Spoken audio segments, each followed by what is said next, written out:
Hey guys, welcome to today's episode. And we have Garrett Maroon with Business by Relationships. And we are going to be talking all about how agents can win at real estate and life by helping them with relational prospecting. So Garrett, welcome. Yeah, thanks so much for having me. I was telling you, Chantel, we've got a podcast, but your intro is way better than ours. So props to you on that. That was fantastic. Thank you. Well, tell us, what is the statistics now? I mean, I know it's always really low, but what is the statistics they're saying about how many agents are actually following up and prospecting with their past clients? Do you know what the latest stat is on that? Yeah, I do. So, yeah, absolutely. So only 11% of agents consistently touch their database in a 36 touch program, only 11%. And we've actually seen, our company's been around for almost 4 years. We've actually seen only about 5% of the agents are consistent on actually staying in touch with their database. I think, and we'll get into more, Chantal, but I think the reality of the last 2 years and the craziness of the market, we tended to forget the value of a customer.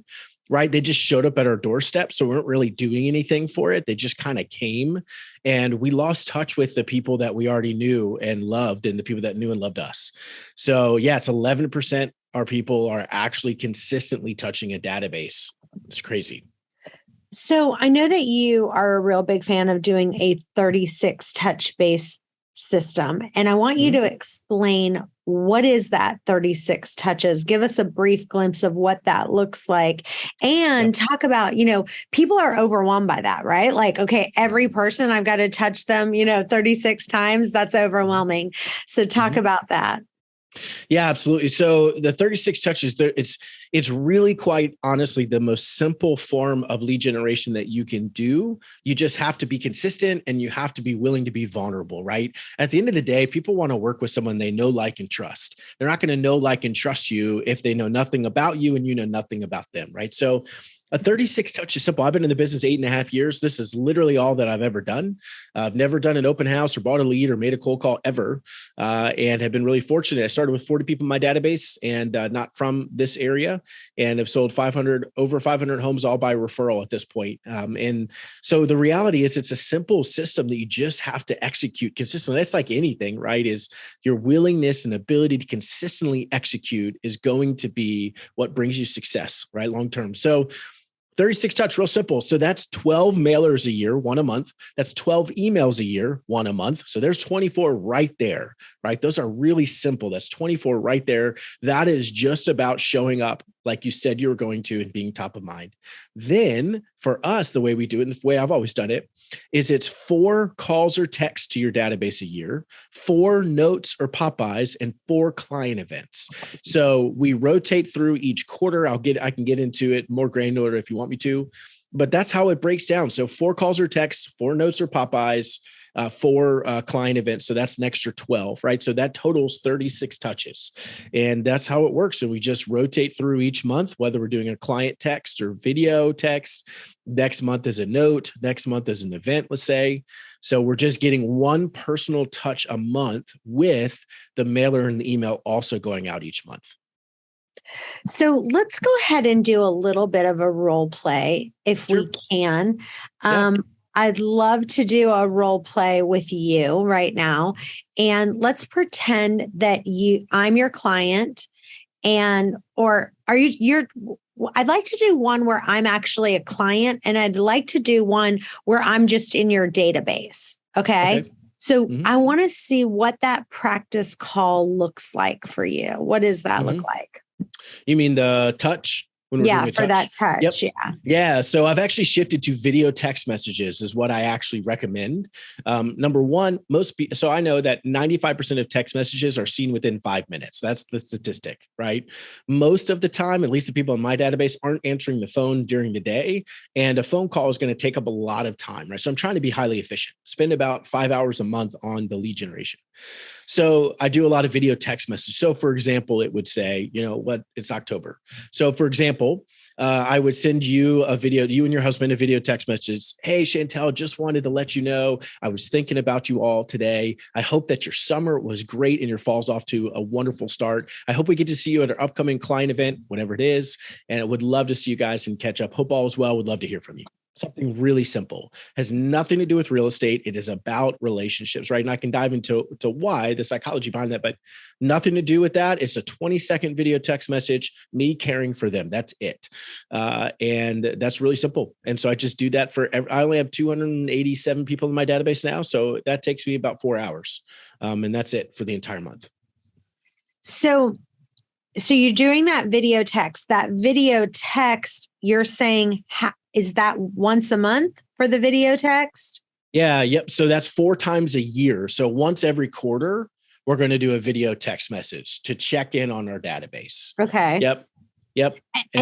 But then you also are still doing a call, right? An actual call. So it's either a call or a video text. So yeah, I explain it that way. Like for the people that are on our leverage model, we actually make calls for them. But if they want to be engaged with their database, I recommend a video text. I've just found that actually seeing your face is more valuable to them. And we've gotten a better response doing that. So, I've done, like I said, for 8 years, I've just tried to be more efficient. I used to call everyone.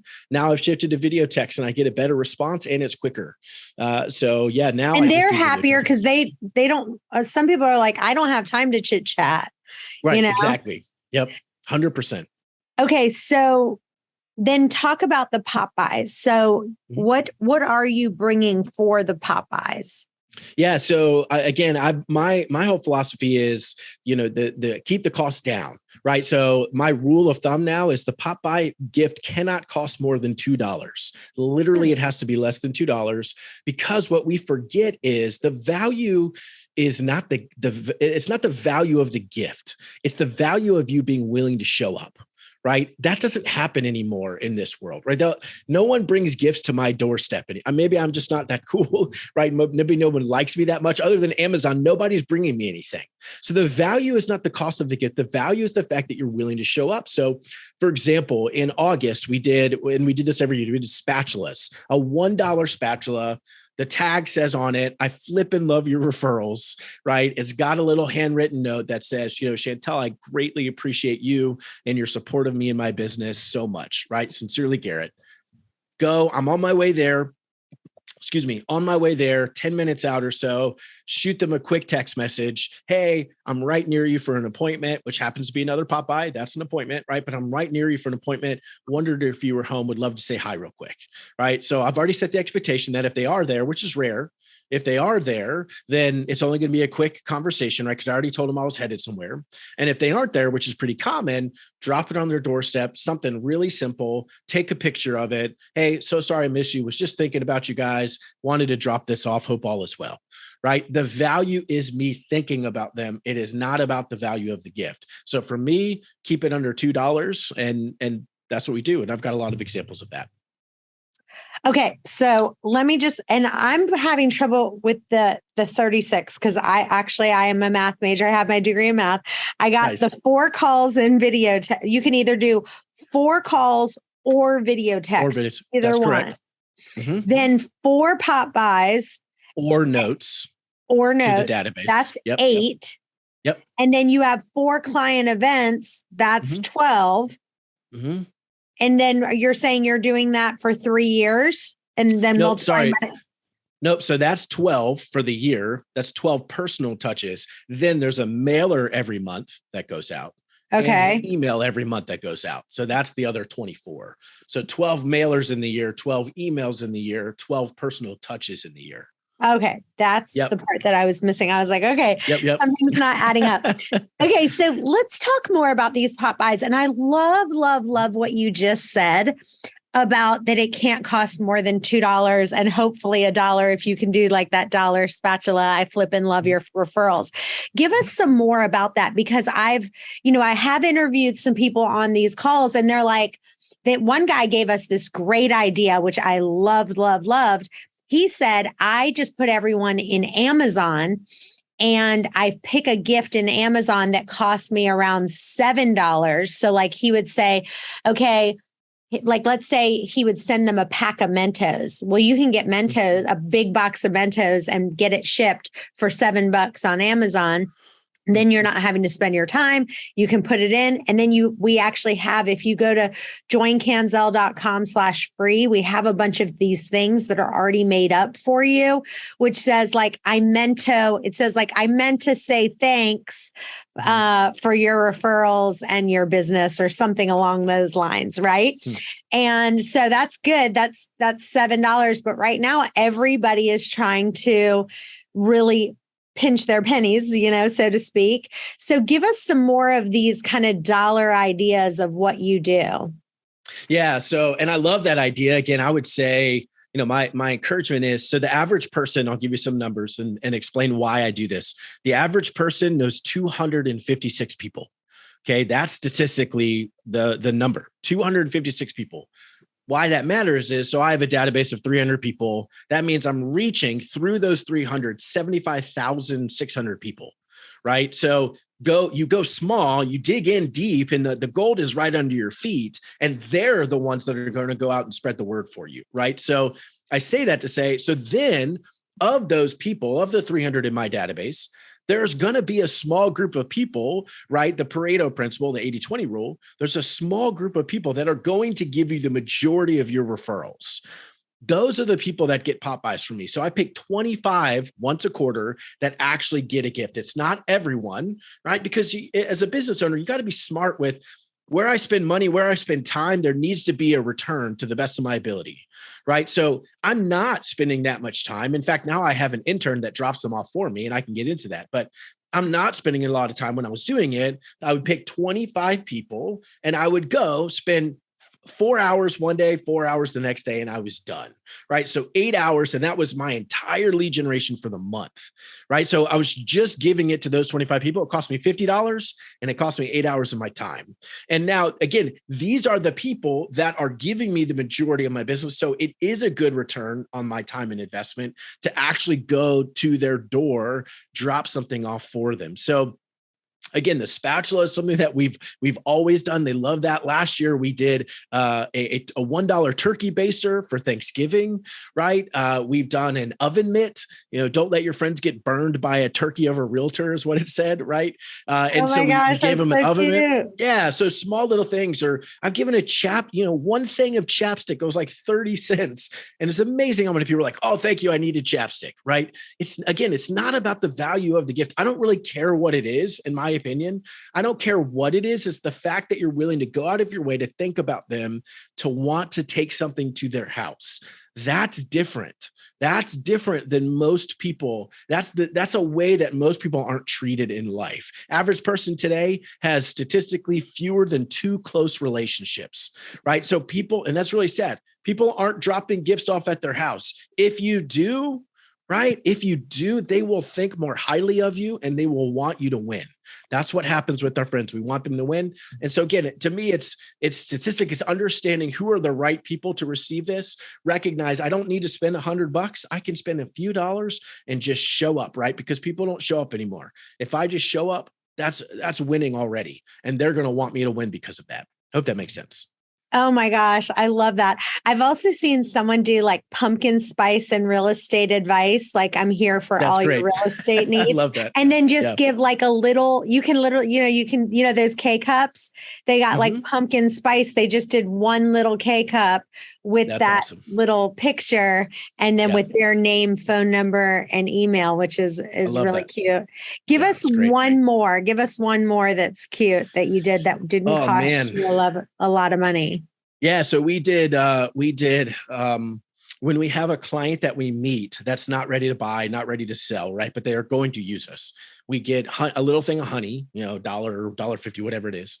And the tag says, I'll be here when you're ready. And I'll be here when you're ready. If you know anyone else that would like to join the hive, I'm never too busy for your referrals. Drop that off at their door. Right. So it's just be true to yourself. If that's not who you are, then don't do something corny like that. That's totally who I am. But it is just the fact that you show up and you're thinking about them. And that doesn't happen. So that's no. I love that. And I know another one that's a good time of the year. You could do like, I could always s'more clients like you. Who do you know? And you could put literally one piece of chocolate, one, marshmallow, and one little graham cracker in a little like cellophane and wrap it up and put that in. That's but great. I love what you said about focus on making it $1 to $2. That way you can not be so overwhelmed, like this is going to cost me a fortune. But the other thing that you said that is so powerful, and I want to repeat it, is you said you basically are only picking the top 10%. So that means if you've got 250 people, and you just said the average person knows 256 people. So if you know 250 people who are in your database, now you're only picking the top 10%. That's only 25 people. You can get around that. And I think what happens is sometimes people listen to this and they go, oh my gosh, I've got 250 people in my database. There's no way I could do all that. Forget it. And so then they just take that idea out the window, and you just solidified the fact that, hey, we need to just do the top 10%. Yep, that's right. 100%. Yeah. When it becomes overwhelming, we tend to not do it, right? Instead of us rising to the occasion, we tend to just say, well, it's never going to happen, so I won't do it. So yeah, but it is just understanding in your database. Again, if we track and we have numbers, which a business owner should have numbers and understand where our business is coming from, right? The majority of people in my database don't refer me, right? Let me just say that. So I had 287 people in my database. I closed 70 deals last year off of those relationships, right? The majority of them aren't referring me. They are going to work with me though, right? The minority of them, maybe 30 to 40, are the ones that are actively referring. And so again, it just makes sense from a business owner perspective and understanding where you spend your time, energy, and resources. I'm going to spend it on the people that are at the higher level, that are more actively helping me build my business. That's just how it works, right? That's how any business works, right? There's levels. When someone is building your business for you and helping you in such a higher way, they should get more attention. That's how this works. That's how a business works. And that shifts from time to time, right? Someone who had given me a bunch of referrals might have stopped, and someone else jumped in and said, hey, I gave you a referral. And all of a sudden, oh, okay, now you're actively doing it. I'm going to give you a Popeye, right? So we're always engaging them at the level they're engaging us. And everyone's going to get those touches. Some people get higher level touches. Some of those same people, when we do a client event, get a VIP hour, right? So it is just understanding however they're engaging us at whatever level, we're going to match them in that, because that's just how you spend your time, energy, and resources in the best way. And now a word from our sponsor. This episode is brought to you by Canzel Realty. One of the other things we give you is revenue share, where you get 5 levels of money in your downline every time you attract an agent to the company. And guess what? The first 3 levels open up right away. So let's pretend like you're not a great recruiter, but you bring on a couple people who are heavy hitters. Guess what? You don't have to hire 5 or 10 agents to open up those tiers. You automatically get those. So that's what makes us very different. This is Canzel.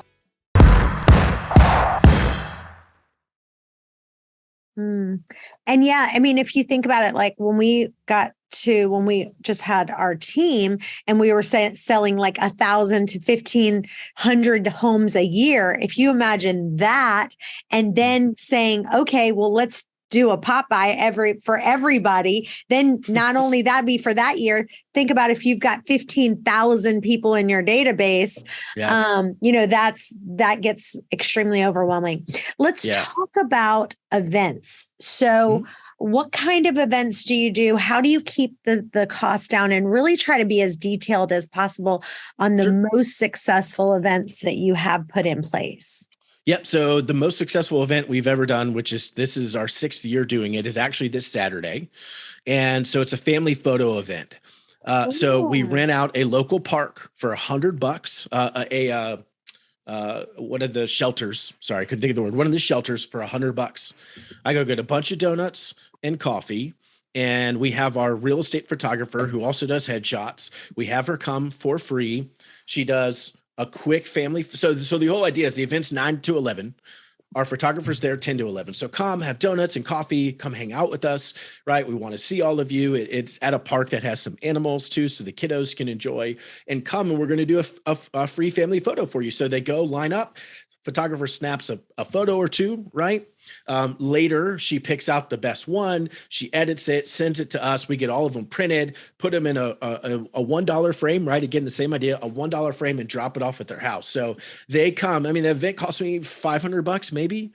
And that's with 125 people that typically come. So they come, they enjoy donuts and coffee, get a free family portrait. And I've done that so many times. So now I'll go to a client's house and if I'm going to visit them or whatever, and they've got 6 years of family photos, and it's only because of us and that event. And they love that event. They ask me about that event. So that's one that we do that's really, really popular. I love that, Garrett. That's like my favorite event I think I've ever heard someone do. That's phenomenal. Great work. Okay. Give us another one. Yeah. So we switched, like a lot of people, we shifted to virtual events during COVID. Well, we used to do a Christmas event, a lights tour. Well, now we used to do that. I rented a big passenger bus and, we did all that. Now we shifted so in December, we do a virtual holiday lights tour. So they actually come through and drive through at my house, and my team's there, but they come through and drive through. We give everybody hot chocolate, candy, little reindeer things they can put on their head for the kiddos. We give them a Mad Lib that we created.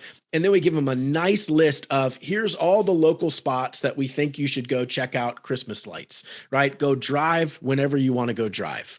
And they've loved it. Now, what I didn't realize is that event, even post-COVID now, they'd want to continue that because it's just easier for them, honestly. They love the idea of coming out, staying in their car, getting hot chocolate. They can go. And we put in, I think, a $10 Chick-fil-A gift card for each body, or each person, each car that came. So they can come, they can go get some food, they can do hot chocolate, they can just take their time, drive around that night or the next night or whenever they want and go enjoy Christmas lights. And we just facilitated that, right? And it was a 2-hour time of window for pickup, 4 to 6 on a Friday afternoon. And then we were done. And that doesn't take a lot of planning. So we've done that now. This will be our 3rd year doing it, or 4th year doing it, excuse me. And they've loved it. So we're continuing to do that. That one probably cost me $350. I don't remember exactly how much. I did the most expensive event we've done this year is we rented out an ice cream shop. And for 2 hours, they could come on a Saturday and come get free ice cream. That one was like $800. But I don't want to spend and won't spend more than $1,000. And keep in mind, between me and my agent, we've got 500 people in our database. So it just like the Popeyes, we misunderstand that the value is not in the cost of the event. The value is for the reality, and the sad reality in our world today is people feel alone more than they ever have, right? Again, the average person in 2005 had 6.2 close relationships. Average person in 2015, 2.1. The number continues to drop, right? It's that they feel alone. That's the biggest struggle that they have. Not that they need a $20 gift, right? They need people to care about them. When you show up, I don't care what the party is or what the event is. They're not going to see like, wow, all they did was get Chick-fil-A, right? The fact that you are inviting them to something and saying, I really care about you. We're going to just do something fun and we're going to do an ice cream event. Oh, that's amazing. Thank you we're going to do a free family portrait, right? Oh, that's great. This is going to be so much fun. Coffee and donuts and a free family portrait on a Saturday morning. Then I can go throughout the rest of my day. That's awesome. Thank you for being willing to do that, right? It's small things like that. It's the willingness to be thoughtful that goes much further than the cost and the money that you spend. Yeah, I remember we did things. Now Halloween is coming up. And so we did something like, I'll always carve out time for you and your referrals with like a little pumpkin, or, your referrals are the sweetest part of our business, or just popping by, to wish you a happy Halloween or something like that. We have a lot of these free resources. If you go to joincanzel.com/free, that you can just, have it already made out for you. So you guys should check that out. And I can send it out as well. If you email mp@canzel.com, we're happy to send some of those out to you. So one of the things that, for Halloween that's coming up is, the kids love the big giant candies. And so I'm a huge Redskins fan. I used to live right next to, in my neighborhood, Joe Gibbs lived here. Mark Mosley lived here. Joe Theismann lived here. I mean, wow. John Riggins. I mean, everybody in a half a mile radius was in my neighborhood. I went to school with Coy Gibbs, and I was such a big Redskins fan, obviously. Like, you couldn't not be in that neighborhood. You'd get booted right out. Right, and absolutely. I remember all of the guys, especially Joe Gibbs, put these big giant, the king size candy bars. And then he put his name on it and like a Redskins logo or whatever. And, I will tell you, for Halloween, I want to encourage all of you guys to it costs $1 to get these big giant candy bars. You can probably get it less at Costco, and put your name and your information and put like, I live here, I sell here, and hand that out for Halloween. That always was a big hit. And literally you'd hear the kids in the neighborhood. They're like, they'd be like, you have to go to Chantel Ray's house because she has the king size candy bars. And the kids would go nuts. They would go nuts. So, someone just typed in the chat, the Commanders. I'm sorry. Yeah. I have a hard time getting used to that. So what I want you to talk about now is kind of what kind of systems do you put in place to make sure, because that's the biggest thing. People are like, oh yeah, I want to do that. I want to do that. But they're like, I'm so busy doing this, and this, and they just can't get those 36 touches a year. So give us what you suggest that they do to put that in place and systematize it. Yeah. So, and not to be shameless, but that's what we do as a company. We actually execute a 36 touch for people. So they can check it out, businessbyrelationships.com. And you can set up a free call with me to learn more. And it's leveraging your relationships. But, it is just following the same system. We're executing the same system that I personally created 6 years ago. And a 36 touch is not my idea, right? All I did was make it more systematic. And that is a bad word for a lot of agents, right? Systems. But what that means is anything, systematic relationships is what I always used to say. And people would tell me and push back and say, how can that be relational, right? Systematic relationships doesn't sound very relational. And I always tell them, well, the most important relationships in my life, my wife and my kids, right? My wife and I go on a date every week. My kids and I go individually on a date every month, right? Me one-on-one. That's a system. Right? We have family movie night on Saturdays. That's a system because those relationships are important. I want to make sure that I show up consistently, right, in the ways that I want to. That's the same thing we do in our business. If we believe business is built on relationships, we should make building relationships our business, right? And so that's exactly what we've done.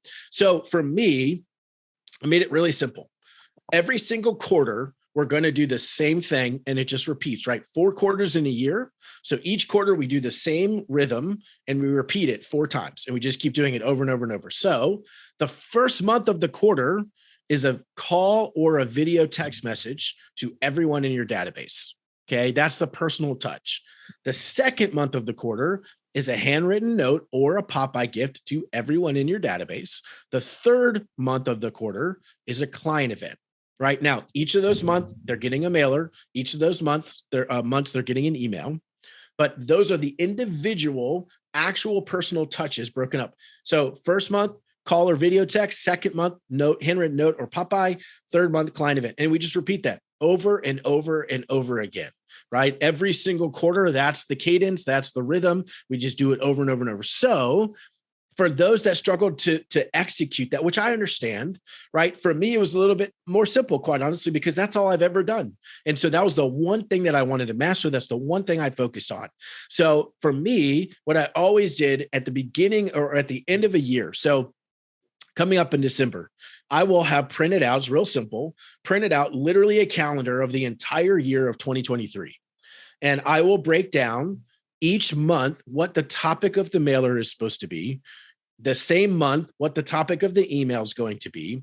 And then because I know my rhythm, I know my cadence. So I know that in January, it's going to be a video text message, right? I actually write on the calendar exactly what I'm going to say, right? So, hey, Chantel, just was thinking about you. I hope you guys had a wonderful holiday and Christmas season. I hope your New Year's off to a great start. I look forward to seeing you some of our events this year, right? Something really simple.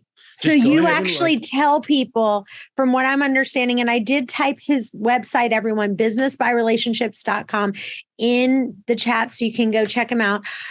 But what I'm hearing you say is that you actually tell them, hey, here's some examples of what you should say in your video chat or in your emails. Is that right?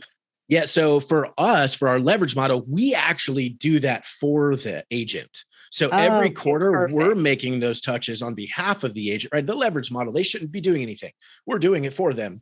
So we do that on behalf of them. But if you're going to try to execute on your own, this is just how I create it, which I still use, my team still uses, and then we use for our agents in the leverage model. But that's it. It's just planning in advance. This is what I'm going to say. So I can tell you in November of 2025, we're going to be doing a handwritten note and a Popeye. Right. And I already have an idea of what it's going to be. It's going to be around Thanksgiving. So the note's going to say something like, in a season of Thanksgiving, I want you to know how grateful I am for your friendship and support of me and my business. Something simple like that. Right. The But you couldn't make the calls, could you? Because I mean, wouldn't they need to be the one to make the call? Or you would, what would that look like if you were going to make the call for them? Yeah, great question. So it's what I currently use too. So I've leveraged myself out of sales. So I've got one agent and one transaction coordinator. I want to be super simple. My agent did 110 deals last year. He's on track for the same, all by referral. I don't sell anything anymore. So I spend a few hours a week in that business. Most of my time is in business by relationships. So I've got people doing that for me now, making phone calls, right? For example. So the psychology behind it, because that's a great question, Chantel, that we get a lot, and I'm glad you asked. The psychology behind it is, at the end of the day, whoever directs the call is the one that gets credit. So let me explain. So when you have do it with me, I'll be the client. Pretend like you're the team member. Yeah. So real quickly. So if you call your doctor and you have a question, you don't talk to the doctor, right? You talk to the front desk, or you talk to a nurse. The nurse calls you back and says, hey, for me, Dr. McCormick said that, so-and-so, and here's the answer. Oh, thank you so much. Please tell Dr. McCormick, I really appreciate it, right? It's not him doing it. It's him directing it. So to your question, Chantel. So for example, our callers, all based in America, our callers are leaving a voicemail and they're saying, hey, Chantel, my name is Garrett Maroon. I work with Chantel or whoever, right? I work with whatever the agent's name is. Yeah. And they asked me to give you a call and let you know that, let's say it's January, let you know that they hope you had a fantastic Christmas, a wonderful start to the New Year's, and they look forward to seeing you at some of their events this year. Thanks so much again. Or inviting them to the actual event. She wanted me to personally call you. She wanted me to personally call you and tell you we've got the pumpkin patch event coming up, and she wanted to make sure out of anyone you were there. Now that would make sense. Right. Yeah. We do that as well. Yep. So we've got the quarterly calls, which are just touches, checking on them, directed by the agent, right? So we're always saying this, the agent asked me to call you, which I've been doing for years in my business, and it's been great. But yeah, when we get to the client events, part of our leverage model is we send out all of the invitations for you. And what you just said, Chantel, we call everybody. Hey, Chantel wanted me to make sure that we've got this amazing event coming up, and she would love to see you there. Right? Something simple like that. It is coming from the agent. Everything is directed by the agent, even though we're doing it, right? Because they need to think about you, not me, right? The phone call comes from your phone number, right? So if they call back for whatever reason, they're calling you back, right? We're not playing in the middle of the referral. They're going to reach out to you. What we are doing is making sure and facilitating the growth of that relationship, because at the end of the day, if they trust you and like you and think about you, you're going to get a ton of business off of that, right? And most agents are missing out on that. That's where we come in. Well, we have gone way over time because I've just enjoyed every minute of my talk with you. This has been so amazing. I would love for you guys to go to businessbyrelationships.com and learn more. And if you would show some love in the chat for Garrett giving up his time and wealth of knowledge. Thank you so much for being with us today. Thanks for having me, Chantel. I really appreciate it. Thank you for listening. If you enjoyed this episode, please subscribe, leave a rating and a review so we can get this out to more agents. And tune in next week for another power-packed episode. This is the Millionaire Real Estate Podcast.